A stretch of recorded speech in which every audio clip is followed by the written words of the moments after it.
Hi, this is Travis Wayne Goodself for TWG Talk, Restore the Constitution, number 3.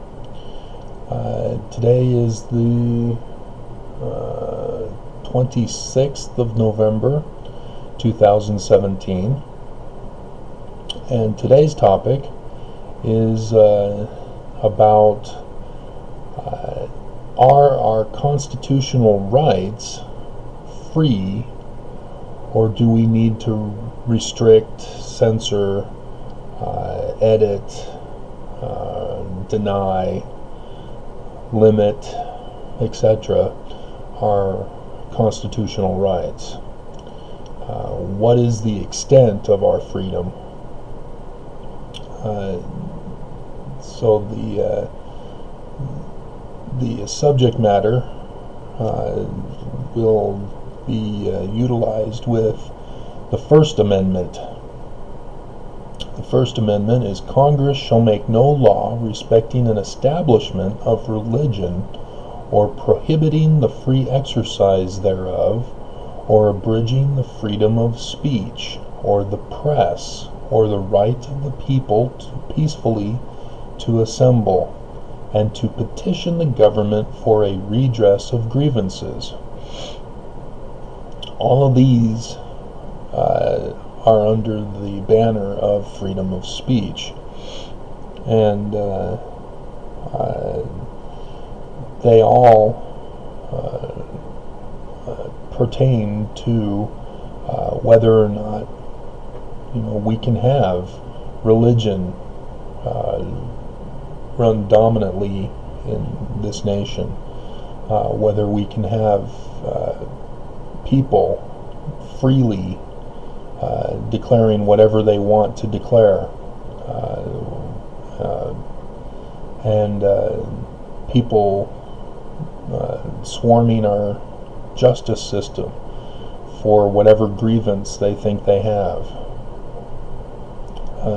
We have a government right now that wants to do away with those freedoms, that wants to censor us, that wants to deny us, that wants to prevent us, restrict, limit, delegate, zone, you name it. So what is it? Do we allow full access to everything? Anything goes? Or do we have limits? The thing you need to ask yourself is, are we really free to speak whatever we want without repercussions or consequences? And the answer is no. Look at our court systems. Look at Congress, congressional hearings. We are not allowed to lie. There are consequences for lying. We go to jail for lying. We get fined for lying. You lie to Congress, you even get impeached, as President Clinton found out. You lie as a witness in a court, you get held in contempt of court. So lying is not allowed. When you apply lying to freedom of speech, you realize, hey, there's a pattern emerging here. We can't have religions that lie to the people. We can't have just any individual outright lie to the people. We can't have the press lying to the people. And we can't have people making accusations of criminal activity of other people when they're lying. You see where I'm going here? We have religions that lie.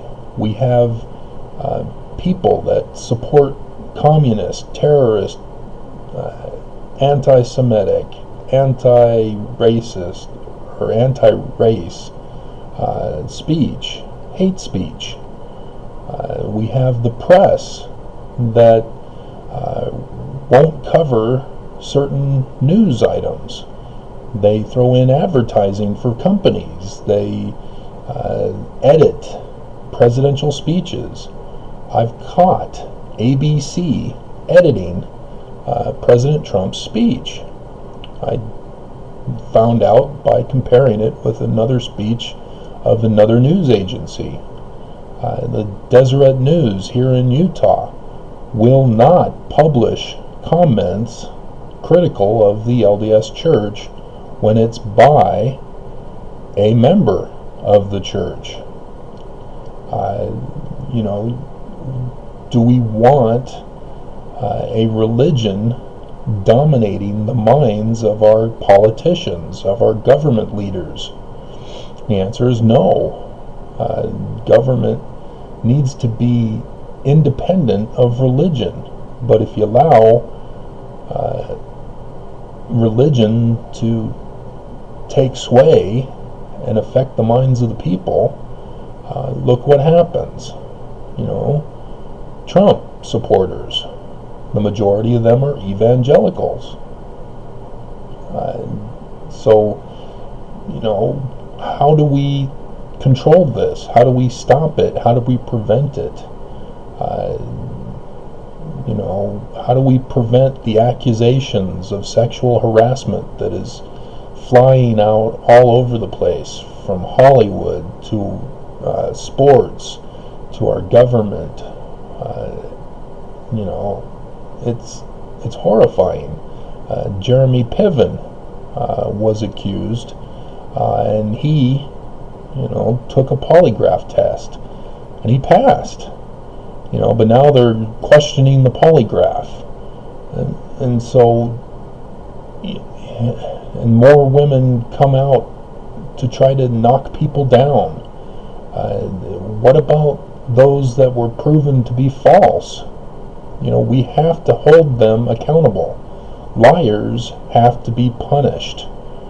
We can't allow accusations to destroy a person's life and have them walk away free from it. And so when we look at our First Amendment and the rights that are contained therein, we need to understand this basic principle that the constitutional rights have to be seen as a collective. They cannot be viewed independent of the others. You can't have a religion pushing for religious freedom at the expense of freedom of speech, freedom of the press, and freedom to petition for a right to redress grievances or to peacefully assemble, or whatever. The Colorado baker who claims religious freedom is being denied to him when he denies baking a cake for a homosexual couple. He can't do that. He needs to become a religious entity in order to deny service to whom he wants to discriminate against. Religion is allowed to discriminate, and that is part of the danger in our society, is that religion has the potential to overthrow our nation when they become dominant. There's a political cartoon of evangelicals hoisting up a statue of Trump as an idol god, and they're worshiping it. And then when Moses comes down with the Ten Commandments, they all declare in unity, fake news. That's a brilliant observation by that cartoonist. But my time is well overspent. This is going to take forever to download now.